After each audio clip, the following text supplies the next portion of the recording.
नमस्कार प्यारे साथियों, प्रताप क्लासेस के यूट्यूब चैनल पर आपका स्वागत है। आज है 2 जुलाई 2024 और 2 जुलाई 2024 के जितने भी इंडिया और वर्ल्ड के जो करंट अफेयर्स के क्वेश्चन बनते हैं, आज उनका अपने डिस्कशन करेंगे। पूरा वीडियो ध्यान से देखना और लास्ट में आपसे क्वेश्चन पूछूंगा जिनके जवाब आपको कमेंट बॉक्स में देना होगा। आज अपने पढ़ेंगे कि IMF के आर्टिफिशियल इंटेलिजेंस तत्परता सूचकांक में भारत का स्थान, भारत का सबसे मूल्यवान ब्रांड का खिताब किसने जीता और केंद्रीय प्रत्यक्ष कर बोर्ड CBDT का नया चेयरमैन कौन नियुक्त हुए हैं, इनकी आज हम चर्चा करेंगे पूरे लेटेस्ट न्यूज के साथ में। डेली आपको सुबह मेरी करंट अफेयर्स की ये कंटिन्यू क्लास मिलती रहेगी, तो सारे विद्यार्थी एक बार सेशन को लाइक शेयर करेंगे और जो साथी हमारे चैनल पर नहीं है तो जरूर आप चैनल को सब्सक्राइब करें और इसके पास ले बेल आइकन का घंटा दबाएं ताकि हम जैसे वीडियो अपलोड करें उसका नोटिफिकेशन आप तक है पहुंच जाएगा। तो सभी साथियों को गुड मॉर्निंग। सबसे पहले हम कल के क्वेश्चनों को रिवाइज करेंगे। भारत ने कितने साल बाद T20 इंटरनेशनल चैंपियन बना? तो 17 साल बाद। किसे अगला विदेश सचिव नियुक्त किया गया? तो विक्रम मिश्री को। किसे 12वां विश्व हिंदी सम्मान से सम्मानित किया गया? तो डॉक्टर उषा ठाकुर को। High speed expendable aerial target अभ्यास का विकास परीक्षण कहाँ पूरा हुआ? तो ये हुआ है उड़ीसा के अंदर। किसके द्वारा किया गया? DRDO के द्वारा। 3 और 4 जुलाई को कहां पर SCO वार्षिक शिखर सम्मेलन आयोजित होगा? तो अस्ताना में। किस राज्य सरकार ने लखीमपुर खीरी जिले में एक बायोप्लास्टिक पार्क स्थापित करने की योजना की घोषणा की? उत्तर प्रदेश। मध्य रेलवे ने कहा फ्लोटिंग सोलर प्लांट स्थापित किया? तो ये किया है महाराष्ट्र के अंदर। कौन टेक महिंद्रा ग्लोबल शतरंज लीग के दूसरे संस्करण की मेजबानी करेगा? तो लंदन। और किसने टेस्ट क्रिकेट में सबसे तेज दोहरा शतक लगाया? तो ये लगाया है शेफाली वर्मा ने। ये थे कल के क्वेश्चनों का रिवाइज हमने कर लिया।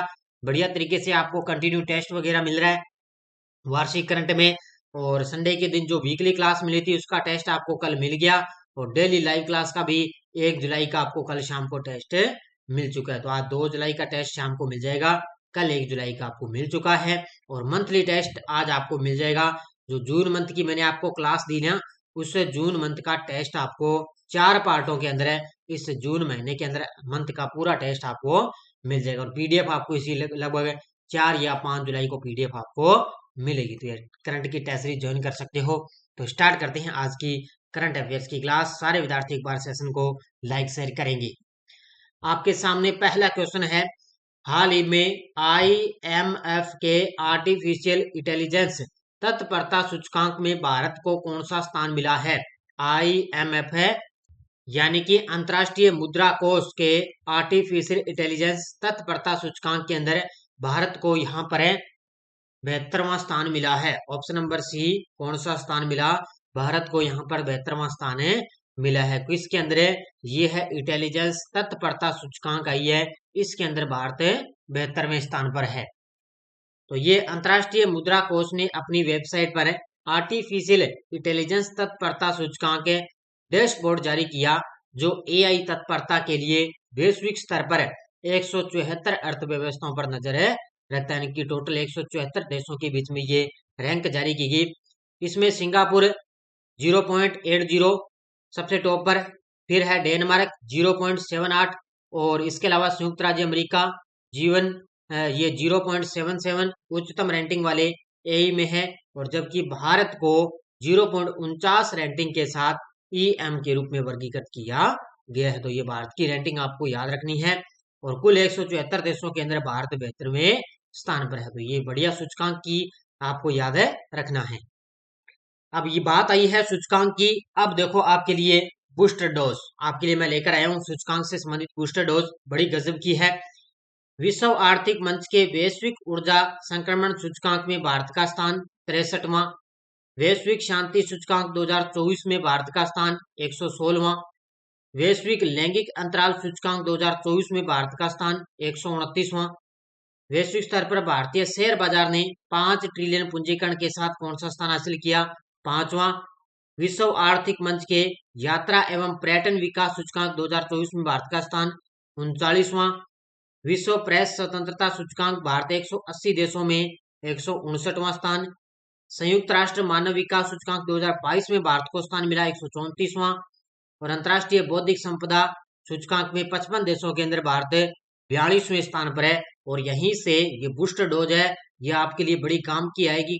और आगे यहाँ से पक्का ही एग्जाम के अंदर कहीं से भी क्वेश्चन बन सकता है। ये बूस्टर डोज मैंने पूरे सूचकांक के साथ मैंने आपको दे दी।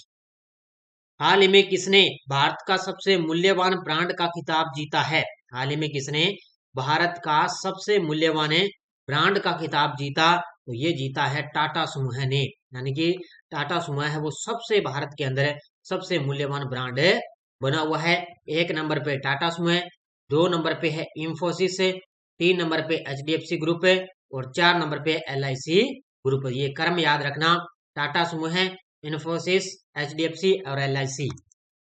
तो सबसे टॉप पर कौन सा है? टाटा समूह। तो टाटा ग्रुप ने भारत का सबसे मूल्यवान ब्रांड होने की स्थिति बनाए रखी, जिसका मूल्यांकन मूल्य कितना है? 28.6 मिलियन डॉलर है, जो पिछले वर्ष से 9% की वृद्धि देखी गई। यहाँ पर इंफोसिस दूसरे स्थान पर है, HDFC ग्रुप तीसरे स्थान पर है और इसके अलावा जो LIC है वो तीसरे स्थान पर आ गया। चौथे स्थान पर टाटा ग्रुप अब 30 बिलियन डॉलर के निकट होने वाला ये पहला भारतीय ब्रांड बनने की कगार पर है। तो ये 30 बिलियन डॉलर होने वाला है ये, लेकिन अब कितना? ये 28.6 है और ये बहुत जल्द ही 30 बिलियन डॉलर के नजदीक होने वाला ये भारतीय ब्रांड बन जाएगा। किस मंत्रालय ने डेटा पहुंच को बेहतर बनाने और उपयोगकर्ता अनुभव में क्रांति लाने के लिए ई सांख्यिकी पोर्टल शुरू किया है? किस मंत्रालय ने डेटा पहुंच को बेहतर बनाने और उपयोगकर्ता अनुभव में क्रांति लाने के लिए ई सांख्यिकी पोर्टल शुरू किया? तो ये किया है सांख्यिकी और कार्यक्रम कार्यान्वयन मंत्रालय ने। ये किया है 29 जून को। 29 जून को अपने बनाते हैं राष्ट्रीय सांख्यिकी दिवस। क्या बनाते हैं? राष्ट्रीय सांख्यिकी दिवस 29 जून को बनाते हैं। उसी के अवसर पर है सांख्यिकी और कार्यक्रम कार्यान्वयन मंत्रालय ने ये ई सांख्यिकी पोर्टल शुरू किया है। अब इसका उद्देश्य क्या होता है? देखो, सांख्यिकी और कार्यक्रम कार्यान्वयन मंत्रालय MOSPI ने डेटा पहुंच को बेहतर बनाने और उपयोगकर्ता अनुभव में क्रांति लाने के लिए ई सांख्यिकी पोर्टल शुरू किया है। इसने डॉक्टर अरविंद पनगडिया द्वारा 29 जून को सांख्यिकी दिवस पर यह पोर्टल लॉन्च किया गया। इसमें जो निर्णय लेने के लिए डेटा का उपयोग थीम को रेखांकित करता है। इसका उद्देश्य है जो प्रमुख राष्ट्रीय सांख्यिकी डेटा तक पहुंच को केंद्रीकृत और सुव्यवस्थित करना, जिससे योजनाकारों, नीति निर्माताओं, शोधकर्ताओं और जनता को सहायता मिल सके। ये इसका मुख्य उद्देश्य रहेगा और ये 29 जून को डॉक्टर अरविंद पनगडिया द्वारा इसको लॉन्च किया गया। अब बात आई है ऐप और पोर्टल की। अब देखो, जितने भी मैंने ऐप और पोर्टल करवाए उनमें मुख्य आपको बूस्टर डोज में मैं आपको बता देता हूँ। RPF के महानिदेशक मनोज यादव ने कौन सा ऐप लॉन्च किया? तो संज्ञान ऐप। किसने प्रवाह रिटेल डायरेक्ट मोबाइल ऐप और फिनटेक रिपोजिटरी लॉन्च किया? तो RBI ने। ये क्वेश्चन आ चुका है एग्जाम में। हाल में सुविधा पोर्टल किसने लॉन्च किया? चुनाव आयोग। भाषा नेट पोर्टल किसने लॉन्च किया? इलेक्ट्रॉनिक्स और IT मंत्रालय ने। विक्रम साराभाई अंतरिक्ष केंद्र ने गगनयान दल के लिए कौन सा ऐप पोर्टल विकसित किया? वो है सखी ऐप। और प्रधानमंत्री सामाजिक उत्थान और रोजगार आधार जन कल्याण PM सूरज राष्ट्रीय पोर्टल का उद्घाटन कहाँ किया? तो मोदी जी ने। ये क्वेश्चन तो 2 बार आ चुका है एग्जाम के अंदर, ये वाला नीचे वाला। तो ये मुख्य ऐप और पोर्टल मैंने बूस्टर डोज में आपको बता दिए। 1 जुलाई 2024 को केंद्र सरकार ने किस कानून को लागू करने का फैसला किया? तो 1 जुलाई 2024 को केंद्र सरकार ने 3 नए कानूनों को लागू कर दिया है। एक है भारतीय न्याय संहिता, भारतीय नागरिक सुरक्षा संहिता और भारतीय साक्ष्य अधिनियम। तो नए 3 आपराधिक कानून हैं जो 1 जुलाई 2024 को ये लागू हो चुके हैं। तो इसका उत्तर हो जाएगा उपयुक्त सभी। देखो, 3 नए आपराधिक कानून हैं, भारतीय न्याय संहिता 2023, भारतीय नागरिक सुरक्षा संहिता 2023 और भारतीय साक्ष्य अधिनियम 2023 1 जुलाई 2024 से ये लागू हुए। भारतीय न्याय संहिता, भारतीय नागरिक सुरक्षा संहिता और भारतीय साक्ष्य अधिनियम जो क्रमशः भारतीय दंड संहिता 1860 प्रक्रिया और दंड प्रक्रिया संहिता 1898 और भारतीय साक्ष्य अधिनियम 1872 की ये जगह लेंगे, को 25 दिसंबर 2023 को राष्ट्रपति द्रौपदी मुर्मू को स्वीकृति मिली थी। हालांकि ये पूरी डिटेल मैंने पीछे भी आपको करवाई थी। अब याद रखना 25 दिसंबर 2023 को इनको राष्ट्रपति द्वारा स्वीकृति मिली। भारतीय दंड संहिता में 511 धाराएं थी, लेकिन भारतीय न्याय संहिता में धाराएं 358 रह गई। संशोधन किया गया इसमें, तो इसमें 20 नए अपराध शामिल किए गए और 33 अपराधों में सजा अवधि भी बढ़ाई गई है। और मध्य प्रदेश के अंदर है, इसमें आज मैंने देखा मध्य प्रदेश के अंदर कल है, इसके अंदर पहला जो अपराध है वो लागू भी हो चुका है। ये प्रक्रिया स्टार्ट हो चुकी है सबसे पहले मध्य प्रदेश के अंदर।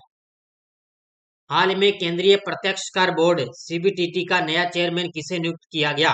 तो केंद्रीय प्रत्यक्ष कर बोर्ड सीबीटीटी का नया चेयरमैन नियुक्त किया गया है रवि अग्रवाल को। ऑप्शन नंबर बी, किसको किया गया?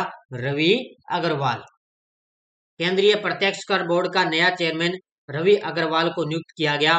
वे 1988 बैच के IRS अधिकारी हैं। रवि अग्रवाल ने भारतीय राजस्व सेवा अधिकारी नितिन गुप्ता का स्थान लिया है और रवि अग्रवाल आगामी जून 2025 तक सीबीटीटी के प्रमुख रहेंगे। यानी कि केंद्रीय प्रत्यक्ष बोर्ड के नए चेयरमैन रवि अग्रवाल बन गए। किसका स्थान लिया है इन्होंने? नितिन गुप्ता का स्थान लिया है। हाल में किसे भारतीय स्टेट बैंक यानी कि SBI के अगले चेयरमैन के रूप में चुना गया?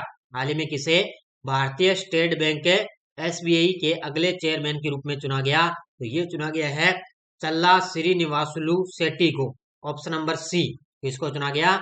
चल्ला श्रीनिवासुलु शेट्टी को भारतीय स्टेट बैंक यानी कि SBI का अगला चेयरमैन इनको चुना गया। तो इसका उत्तर हो जाएगा ऑप्शन नंबर सी।